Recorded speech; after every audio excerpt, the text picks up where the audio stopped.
Hello everyone and welcome back to another new video from the couple next door. Today we are covering another important topic, how to apply for a UK provisional driving license. We'll be sharing our personal experience and hopefully it will make things easier for you to get your driving license too. So let's get started.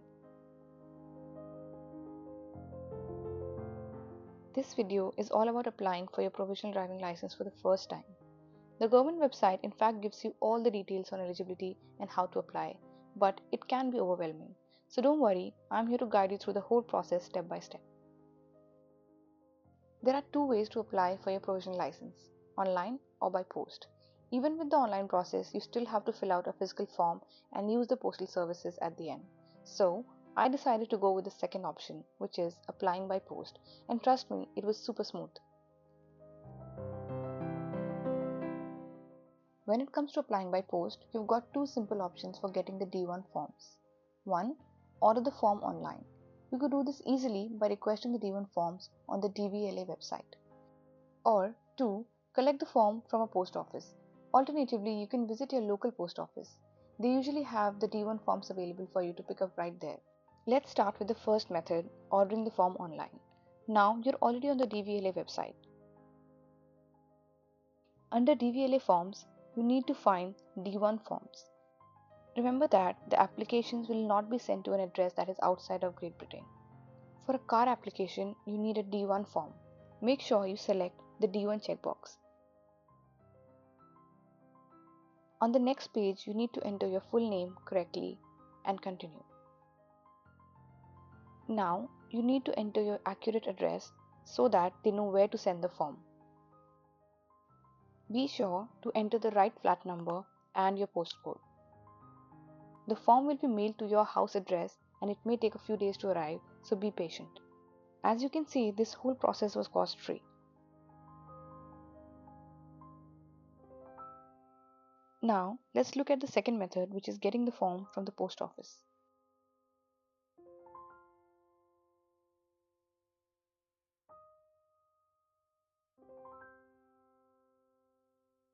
On this website, you can enter your postcode and find the branch which provides the service nearest to your house.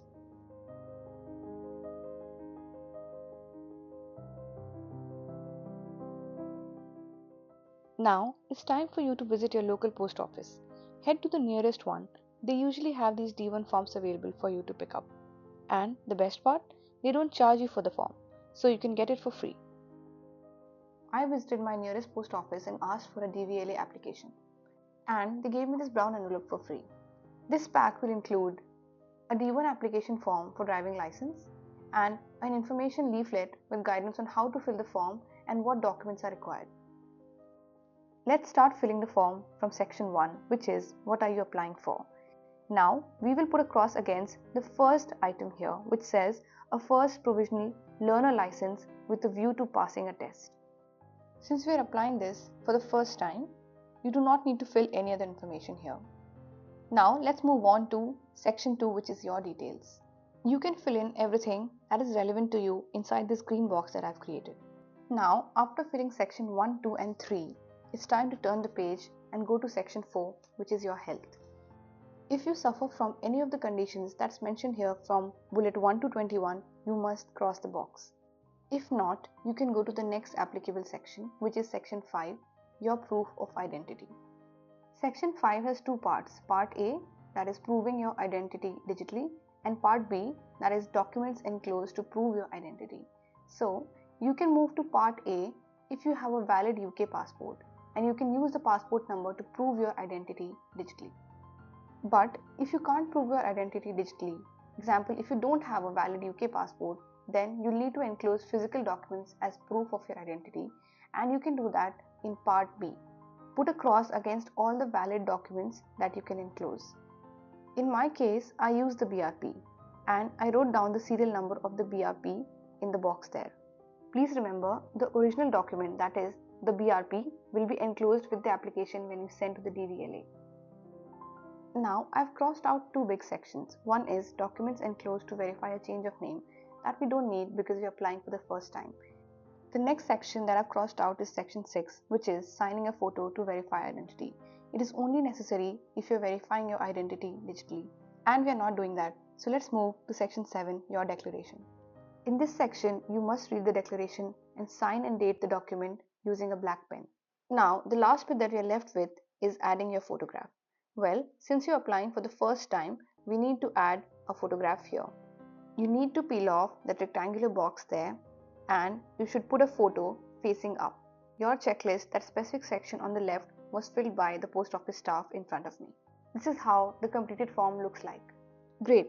Now we have completed all the steps related to the D1 form, and let's head to the post office and get this posted. Another important thing is that your BRP is a very crucial document, and losing it can lead to complications. So, to ensure the safe delivery of both your application and the return of a BRP, it is highly recommended to use a tracked postal service. At the post office, you can ask the staff to send your application using a tracked postal service. I chose the Royal Mail Special Delivery. This option offers next day delivery if sent by a certain time, and it provides full tracking regarding your item. After submitting your application, the post office staff will give you a proof of postage receipt. This receipt will have two important tracking numbers. Tracking number 1 is to track when your documents, including your application form and the supporting documents like your BRP or any other, will be delivered to the DVLA. And tracking number 2. This number will help you track when the DVLA sends your BRP back to you after processing. Now, let's talk about how much all of this will cost you. It totally costed me £58.33. Here, the cost of applying for a UK provisional driving license by post is £43.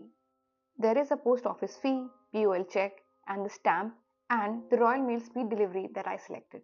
Awesome, so we've completed everything now from our end, and now it's time to wait.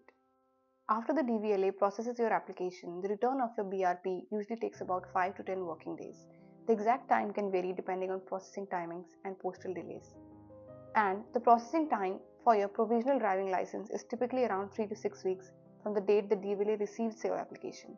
This can also be based on the volume of applications and any additional checks needed.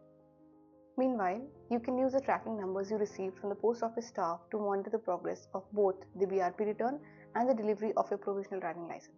So this was the complete process to apply for the UK provisional driving license in 2024. Now, I want to talk about the big changes coming to the BRP after December 2024. With the BRP moving to a fully digital format, you'll no longer need to send a physical card, making this whole process really easy. I'll be creating another quick video when the process is clearer in 2025 to go into the details about how these changes will work and what you'll need to know. So make sure to subscribe and stay tuned for that. Thank you for watching.